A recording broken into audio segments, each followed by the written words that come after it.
மக்களே, இந்த சம்பவம் செய்யறது என்று கேள்விப்பட்டிருக்கிறேன். இன்றைக்கு ஈரான் ஒரு மிகப்பெரிய சம்பவத்தை செய்து முடிச்சிருக்கு. பாத்தீங்கன்னா பிரசிடென்ட் டொனால்ட் ட்ரம்புக்கு நித்திரை இல்லை. ஏனென்றா அப்படியான ஒரு சம்பவத்தை ஈரான் செய்திருக்குது. மிக கனகச்சிதமாக ஒரு மிகப்பெரிய சம்பவத்தை செய்திருக்கு. இதால உலகத்துல மிகப்பெரிய மாற்றங்கள் எல்லாம் நிகழப்போகுது என்றதான் இப்ப உண்மையான செய்தி.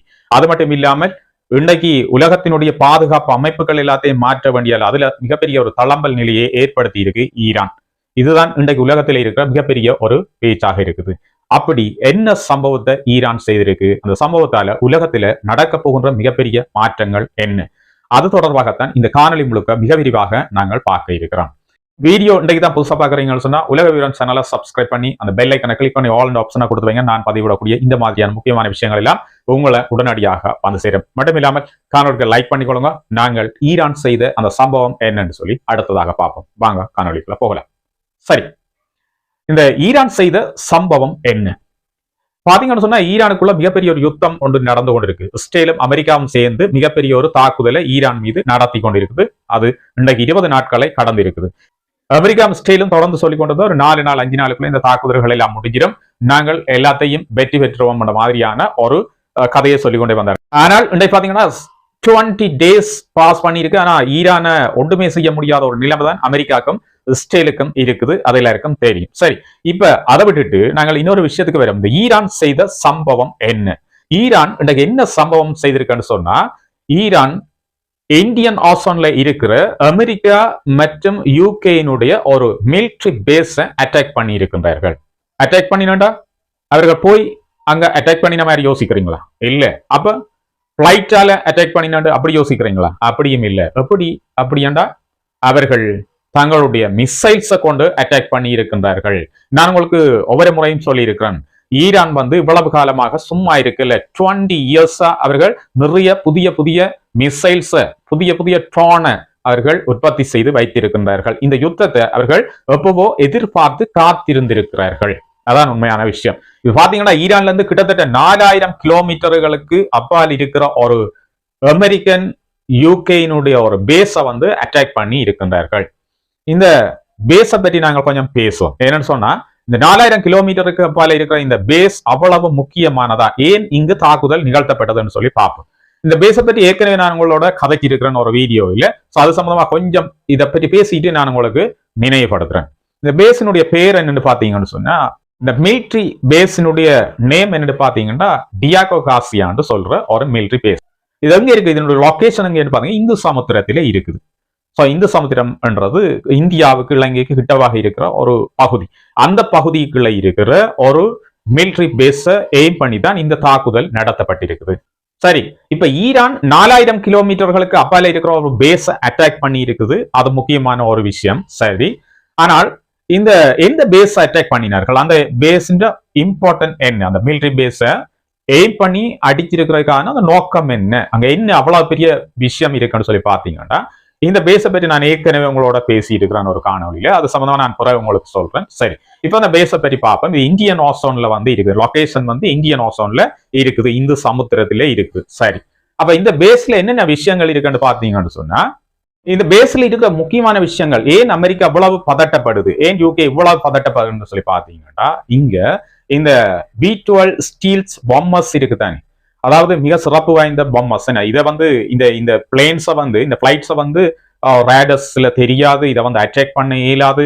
இது அவ்வளவு பெரிய வெடி மருந்துகளை காவி செல்லக்கூடியது, அது மட்டும் இல்லாமல் அணு ஆயுதங்களை காவி செல்லக்கூடியதுன்னு சொல்லி மிகப்பெரிய பலமான இந்த B-2 ஸ்டெல்த் பாம்பர்ஸ், இந்த B-2 ஸ்டெல்த் பாம்பர்ஸ் அங்க தயாரித்து நிற்குது, அங்க நிறுத்தி வைக்கப்பட்டிருக்குது.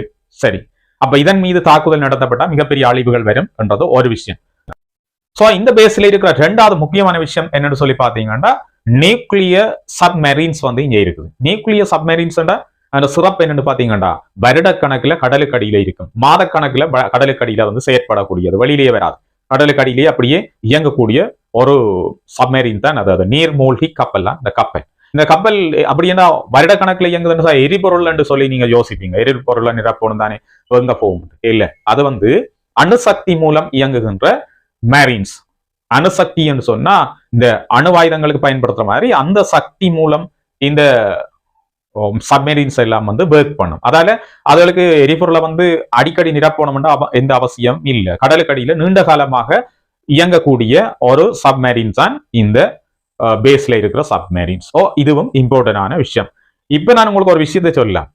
இந்த சப்மெரின்ஸ்ல ஒன்றுதான் தாக்குதலை நடத்தியது ஈரானினுடைய ஒரு கப்பலுக்கு. நீங்க அண்மையில கேள்விப்பட்டிருப்பீங்க, ஒரு கப்பல் இந்தியன் ஓசோன்ல தாக்கப்பட்டது. அதுல கிட்டத்தட்ட 84க்கும் மேற்பட்ட டெட் பாடிஸ் வந்து எடுக்கப்பட்டது. அதே மாதிரி 32க்கும் மேற்பட்டவர்கள் வந்து சிறு காயங்களோட காப்பாற்றப்பட்டார்கள் இலங்கை கடற்படையினராலன்னு சொல்லி நீங்க கேள்விப்பட்டிருப்பீங்க. ஒரு முக்கியமான செய்தியாக பரவி இருந்தது. நான் கூட இதை பற்றி பேசியிருந்தேன்.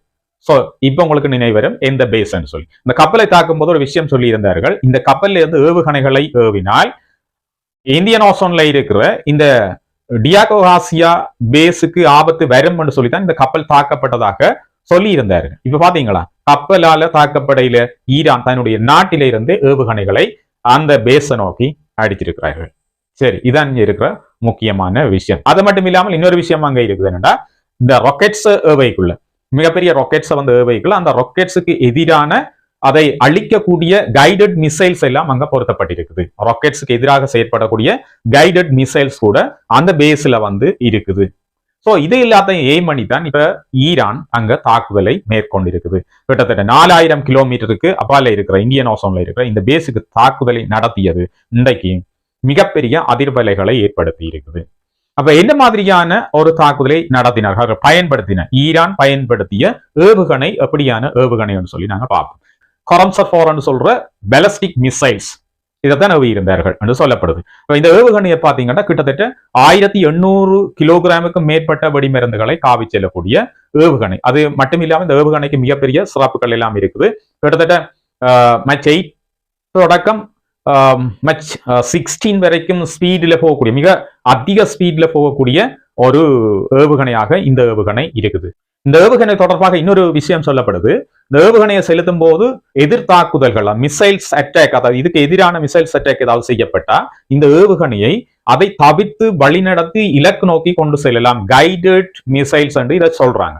எதிர்த்தாக்குதல்களை சமாளித்து வேற பாதைகளை மாத்தி வேற திசையை மாத்தி இலக்க நோக்கி சரியாக செல்லக்கூடிய மிசைல்ஸ் சொல்லி இந்த மிசைல்ஸினுடைய விஷயங்களை சொல்றாங்க. அது மட்டும் இல்ல, இந்த மிசைல்ஸ்ல பாத்தீங்கன்னா இந்த கிளஸ்டர் பம்ப்ஸ் எல்லாம் அந்த மிசைல்ஸுக்குள்ள அட்டாச் பண்ணப்பட்டிருக்குன்னு சொல்லணும். ஒரு மிசைல்ஸ் போகுதுண்டா அது வெடிச்சு இலக்க நோக்கி போகைகள் அது வெடிச்சு திரும்ப பல மிசைல்ஸா பிரிஞ்சு தாக்குதலை மேற்கொள்ளக்கூடிய ஒரு மிசைல்ஸ் டைப் தான் இந்த கொரம்சர் 4 பாலிஸ்டிக் மிசைல்ஸ் என்று சொல்லப்படுது. இந்த மிசைல்ஸை பயன்படுத்தி தான் ஈரான் இன்றைக்கு தாக்குதலை மேற்கொண்டிருக்குது. அமெரிக்கா மட்டுமில்லை, அமெரிக்கா UK கூட்டாக இருக்கிற ஒரு பேஸ் தான் இந்த டியாகோ கார்சியா பேஸ். அந்த பேஸின் மீது தான் இன்றைக்கு தாக்குதலை ஈரான் நிகழ்த்தி. இது உலக பாதுகாப்பு அமைப்புகளுக்கு மிகப்பெரிய ஒரு அச்சுறுத்தல் என்று இப்ப எல்லாரும் பேச தொடங்கி இருக்கின்றார்கள். ஏன்னா ஈரான் இவ்வளவு பெரிய நீண்ட தூர வீச்சு கொண்ட ஏவுகணைகளை வச்சிருக்குன்னு சொல்லி யாருமே எதிர்பார்க்கல. பட் ஈரான் சொல்லிக்கொண்டே வந்தது எங்கள்ட்ட இது இல்ல, இன்னும் நிறைய விஷயங்கள் இருக்கு, நாங்கள் பழசை வைத்துத்தான் பாவித்துக் கொண்டிருக்கிறோம், பழைய மிசைல்ஸை வச்சுதான் பாவித்துக் கொண்டிருக்கிறோம், எங்கள்ட்ட புது மிசைல்ஸ் எல்லாம் ஏராளம் இருக்குது, நாங்கள் பாதுகாப்பா வச்சிருக்கிறோம், இது இன்னும் எடுக்கையில் என்று சொல்லிக்கொண்டே வந்தார்கள். பட் இன்றைக்கு என்ன செய்திருக்கிறார்கள், ஒரு 4000 கிலோமீட்டருக்கு அப்பால இருக்கிற ஒரு அமெரிக்கா UK இந்த கேம்பை வந்து அட்டாக் பண்ணி இருக்கிறார்கள். இதுதான் இன்றைக்கு வேர்ல்டில் இருக்கிற ஒரு வைரலான மெசேஜாக இருக்குது. சரி, இதால எந்தெந்த நாடுகளுக்கு பாதுகாப்பு பிரச்சனை இருக்கு என்று சொல்லி பாத்தீங்கன்னா, நேட்டோ நாடுகள்ல அதிகமான நாடுகளுக்கு பாதுகாப்பு பிரச்சனை இருக்கு. ஏனென்றா இந்த ஈரானினுடைய மிசைல்ஸ் ரேஞ்ச் வந்து பாத்தீங்கன்னா இப்ப 4000 கிலோமீட்டருக்கு போயிட்டு. அப்படின்னு சொன்னா இது இந்த மத்திய கிழக்கு நாடுகளை கடந்து அதனுடைய எல்லை வந்து மிக நீண்ட ஒரு தூரத்துக்கு போயிட்டு. இது கிட்டத்தட்ட இதுல வந்து பாரிஸ், லண்டன், அதோட நேட்டோவினுடைய நேட்டோ அமைப்பில் இருக்கிற மிகப்பெரிய அதிகமான நாடுகள் எல்லாம் இந்த எல்லைக்குள்ள வருது. ஆகவே இதெல்லாம் இந்த தாக்குதல் அச்சுறுத்தலுக்கு உட்படுத்தப்பட்டிருக்கு என்று சொல்லப்படுது. இவ்வளவு காலம் எங்களுக்கு பிரச்சனை இல்லை, ஈரான்ல தான் இந்த அட்டாக் எல்லாம் நடந்து கொண்டிருக்குது, நாங்கள் சேஃபா இருக்கிறோம் என்று நினைச்சு கொண்ட பல நாடுகள் இன்றைக்கு தலைக்கு மேலால மிசைல்ஸ் போகுது, எங்க போகுது, ஏற்ற மிசைல்ஸ் போகுதுன்னு யோசிக்க கிடையில அங்க அட்டாக் வந்து நடந்து முடிஞ்சிருக்குது. ஆகவே இது ஈரான் செய்த மிகப்பெரிய சம்பவம். இன்றைக்கு பாத்தீங்கன்னா ஈரான் செய்த இந்த சம்பவத்துக்கு பிறகு ஈரானை பற்றி பல விதமாக பேசிக் கொண்டிருக்கிறார்கள். என்னண்டா இப்ப மத்திய கிழக்கை கடந்து இவர்கள் போய்விட்டார்கள், இது உலக பாதுகாப்புக்கு மிகப்பெரிய பிரச்சனையாக அமைய போதெல்லாம் பேசிக் கொண்டிருக்கிறார்கள். உண்மையில ஈரான் இந்த நீண்ட தூர மிசைல்ஸை வச்சு உலகத்துக்கு ஒரு பாதுகாப்பு அச்சுறுத்தலை ஏற்படுத்த போகின்றதா? இந்த மிசைல்ஸை உண்மையா சரியான முறையில தாக்கி இருக்கின்றார்களா, அல்லது உண்மையில இந்த மிசைல்ஸால தான் அவர்கள் தாக்குதலை நடத்தினார்கள், அல்லது இதை விட தூரம் கூடிய மிசைல்ஸ் ஈரான்கிட்ட இருக்குதா, அந்த மாதிரியான பல கேள்விகள் இப்ப எல்லார்ட்டையும் எழ ஆரம்பிச்சிருக்கு. ஆகவே இந்த கேள்விகளுக்கான ஆன்சரை நாங்கள் அடுத்த வீடியோல பார்க்க இருக்கிறோம். ஆகவே வேர்ல்டில் நடக்கக்கூடிய இந்த மாதிரியான முக்கியமான விஷயங்களை எல்லாம் நீங்க உடனே பார்க்கணும்னு சொன்னால் உலக விவரம் சேனலை சப்ஸ்கிரைப் பண்ணி பெல் ஐக்கனை கிளிக் பண்ணி ஆல் ஆப்ஷனை கொடுத்து வைங்க. நான் பதிவிடக்கூடிய எல்லா காணொலிகளும் உங்களை உடனடியாக வந்து சேரும்.